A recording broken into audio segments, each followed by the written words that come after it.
The South Today bulletin proudly brought to you in association with MoleMap, the skin cancer detection specialists.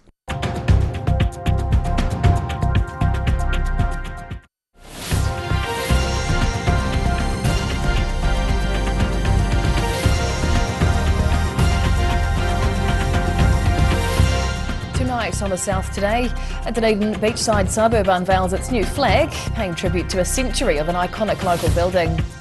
A Central Otago town brings back a popular outdoor food event, inviting hundreds of people to be wined and dined. And apple pies are on the menu in Ranfurly as the Maniototo town celebrates a major milestone.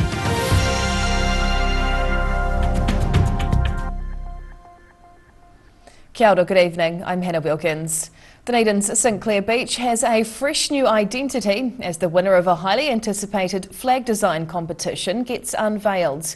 There were plenty of suggestions sent in for what flag should represent the suburb, but only one has been chosen to fly high in the sky. Dunedin resident Jeremiah Hall proudly holding up his winning flag design and helping give St Clair Beach a new identity. The 36-year-old firefighter was announced as the winner of the St Clair Esplanade competition on Friday afternoon as part of celebrations for the centenary of its historic hydro building. Hall says the vivid blue and white waves in his flag design reflects the essence of the South Dunedin beach. My concept was to show the right-hand waves breaking off St Clair Point, which are quite iconic for this city. Hall's design was among more than 100 entries submitted in the competition, many of which were done by some creative local school pupils. But hydro building trustee Catherine Greer says there was only one winner and the judges' decisions were unanimous. The design, when you see it, you'll see that it actually has a lot of movement in the design itself, so it's pretty fabulous. I think everyone will love it. Greer is excited to see the new flag fly high atop of the hydro building and hopes to see others in the local community also follow suit. In Dunedin, the South Today.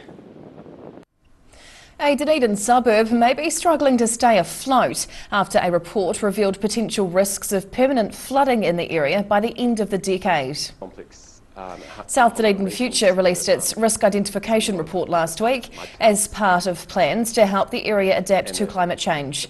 It states that the rising groundwater could cause permanent surface flooding in parts of the Dunedin suburb as early as 2030 and become increasingly widespread by 2050.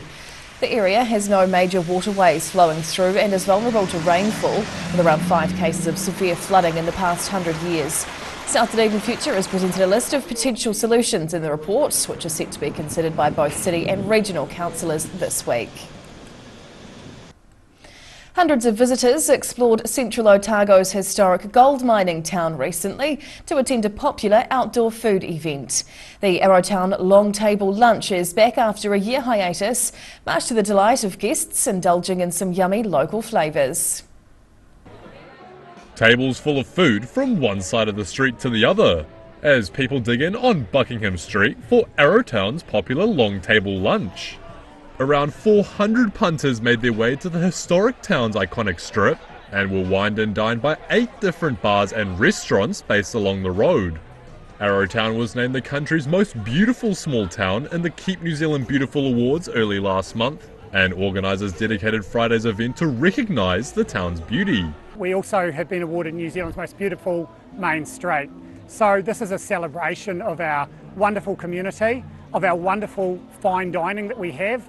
And so everyone's out and about, enjoying the sunshine and having a beautiful lunch. Learning from previous years, organisers also invested in 200 metres of coverage for the tables. The marquee has been a big investment this year because when it rains, obviously that affects the experience, but also when it's too hot, people are going to sizzle. So the marquee ensures that you don't get wet or sizzle. The event has been running since 2011, and organisers say it's a chance for the local community to come together and have a taste of the town's wide variety of cuisine. In Arrowtown, the South Today. The cold weather wasn't enough to dampen Dunedin's Christmas spirit yesterday as the big man himself came to the city. With just 21 days until Christmas, Santa is making some special stops down south, helping to spread some festive cheer. Hundreds of families gathered along George Street on Sunday afternoon, eagerly waiting to watch the 25th Dunedin Santa Parade. Giant floats, musical performances and local emergency services took to the streets, with the Highlanders Super Rugby team also getting into the festive spirit. The entourage paraded down the length of the almost complete George Street, ending with the highly anticipated guest Santa, who was met with cheers from the crowd. The cold and grey weather prompted many to rug up warm, with those who took part in the parade saying they were glad to miss the rain. Meanwhile, the streets of Balclutha were sparkling on Saturday as the South Otago town hosted its own Santa Parade. With the pipe bands, some of our emergency services, as well as Santa coming on the power net float. Event organiser Lily Patterson says she was delighted with the turnout for the parade as the South gets one step closer to Christmas Day. Across the South today. A Maniototo town isn't just putting up Christmas trees for the festive season, as local residents find another reason to celebrate. It's been 125 years since the first train rolled into Ranfurly, and the community are getting together to commemorate the occasion. Sweet apple pies, all baked and ready to be tasted by judges at Ranfurly's 125th birthday celebrations. The Great Ranfurly Bake Off was the cherry on top of a weekend-long event, proving popular with more than 20 apple pies being entered. Judges Michael Coughlin and Matt Chisholm were impressed by the remarkable range of tasty pies. Obviously there's a few there that have really shone, a little bit of skill and a little bit of thought and care has gone into it, but overall, there's a lot of thought and care gone into all of them. It's great that people have, participated. Early in the day, the loud horns of Scottish bagpipes rang across the Maniototo park grounds as more than 1,000 people attended the Family Fun Day. So many activities, so much fun, lovely market stalls, food vendors.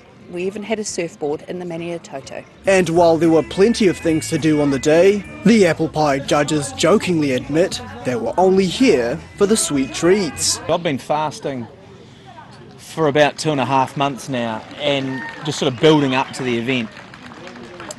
Yeah, well, I'll be fasting for the next 2.5 months.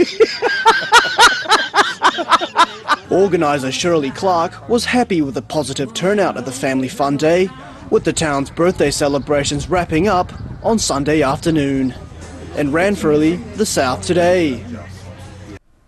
Yakane still to come on the South today. An Otago farmer is celebrating her win with the inaugural Rural Life Year of the Farmer Award, and a Bluff fisherman takes things up a notch with his freshwater delicacies.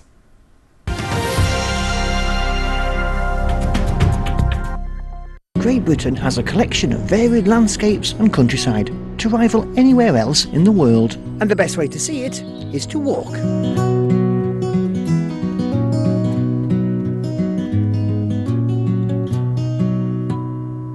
A poorly maintained heat pump can lose up to 35% of its output. The Mr. Heat Pump Cleaner team are experts. Their specially developed chemical wash is totally biodegradable. Call Mr. Heat Pump Cleaner and get the job done by the professionals. If you're at risk of developing melanoma skin cancer, you owe it to yourself to have a mole map.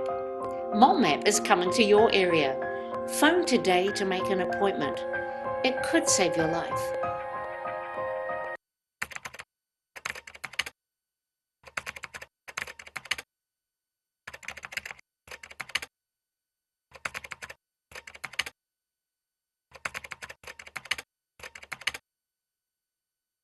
Here at Age Concern Otago, we offer a range of services to support Otago seniors to age well with dignity and independence. We provide social work support, visiting service, health promotion and social activities. Check out what we have on offer at ageconcernotago.com.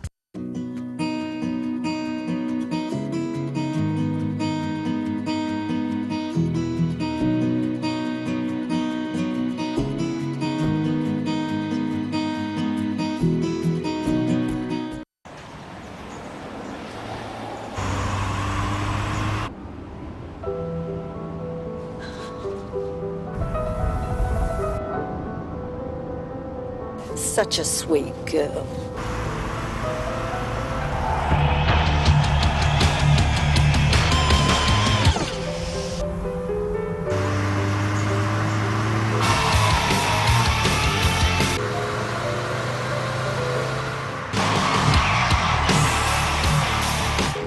you dreaming about?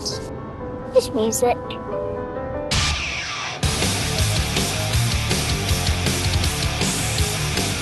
The Power of Dreams by Honda.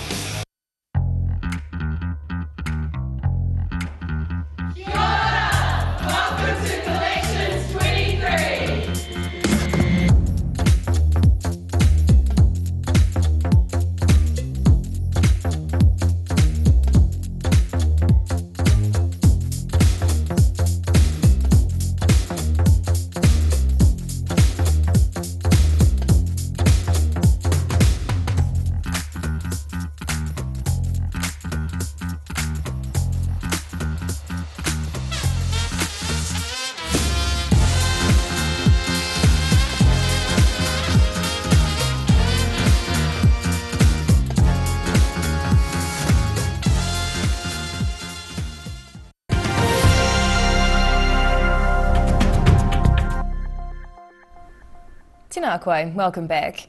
The first Otago Daily Times Rural Life Year of the Farmer winner is celebrating her success in style, holding an event to commemorate the inaugural competition. My whānau Alexander's hard work on the farm has paid off, demonstrating resilience in the dairy industry while juggling bringing up 2 daughters. Working in the cowshed is just another day at the office for my whānau Alexander. She's been crowned the winner of the 2023 Otago Daily Times Rural Life Year of the Farmer initiative, which aimed to celebrate some of the South Island's food and fibre producing champions. The Welsh-born contract milker works on a 1,000-cow farm near Dunedin in North Otago, where she's invited friends and family to celebrate with a barbecue party. Just really pleased to have had a chance to properly thank my community. Like, that's one of the best things about this. These guys, they bring me along for the ride. Like, I'm just so lucky. They've wrapped me up, looked after me, and to be able to give them a bit of a thanks with all the sponsors you've got here, all the people who've come along. Alexander was one of 5 finalists from across Otago and Southland and chosen as the overall winner, taking home a prize pack valued at $10,000. I think my family really stood out because she has such an amazing positive attitude to everything that life has chucked at her way. She's gone through a lot, ups and downs, and we loved that she showed such a positive attitude and so much resilience. The inaugural awards proved popular across the rural community and will be back for its 2nd year in 2024 in Dunedin, the South today.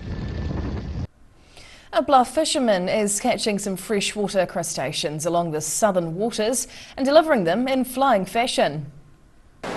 This large boat is used to travel through Fiordland's sheltered waters almost every day, catching tons of crayfish. Southland fisherman Tane Fisher is at the helm of Te Marie, a 65-foot purpose-built vessel primarily designed for crayfishing.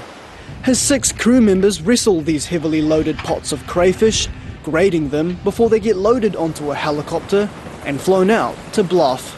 Fisher says the faster the sea creatures get to the factory, the better the product. He's been fishing almost all his life, following in the family footsteps of his father and uncle, who are both keen anglers. Although rock lobster exports had decreased slightly by 0.3%, he says the overall revenue had increased by 4.7% from the previous year.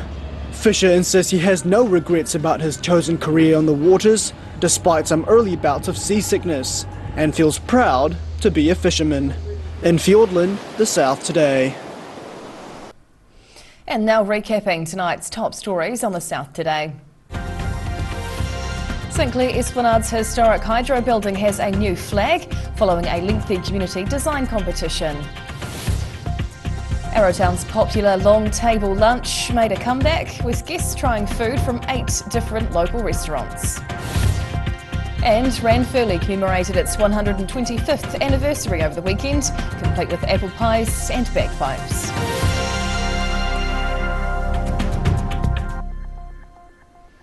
And now we'll look at what's happening in tomorrow's ODT. We welcome our Associate Editor, Mike Houlihan. Hello, Mike. Evening, Hannah. What can we expect in our Tuesday paper? Well, it's a big day for Susie Bates tomorrow, one of Dunedin's favourite sportswomen.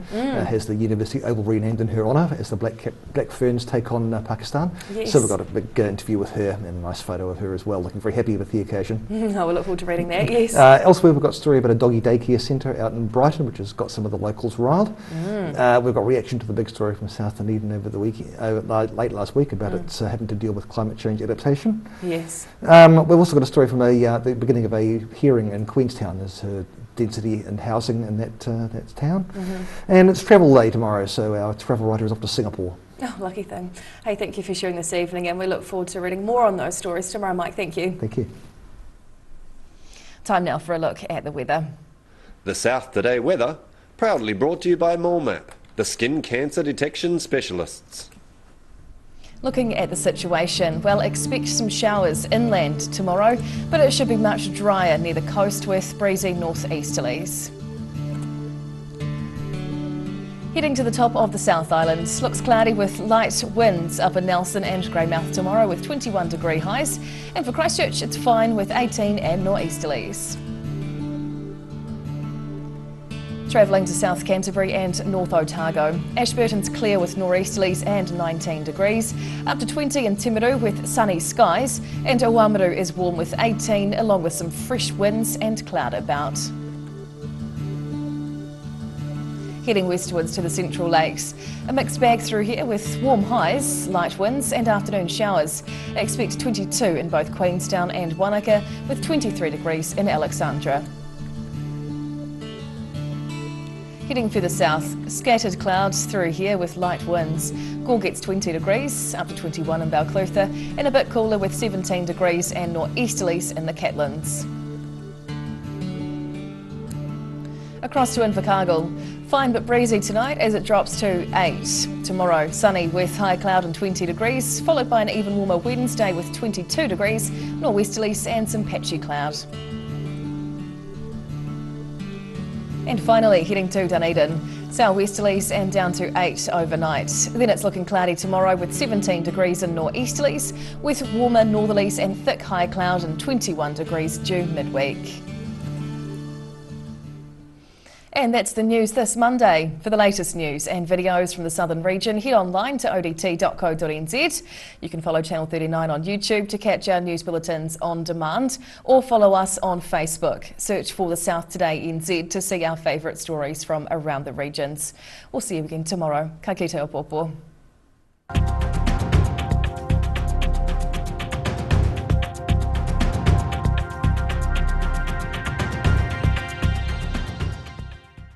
Public interest journalism funded through New Zealand On Air. The South Today Bulletin, proudly brought to you in association with MoleMap, the skin cancer detection specialists.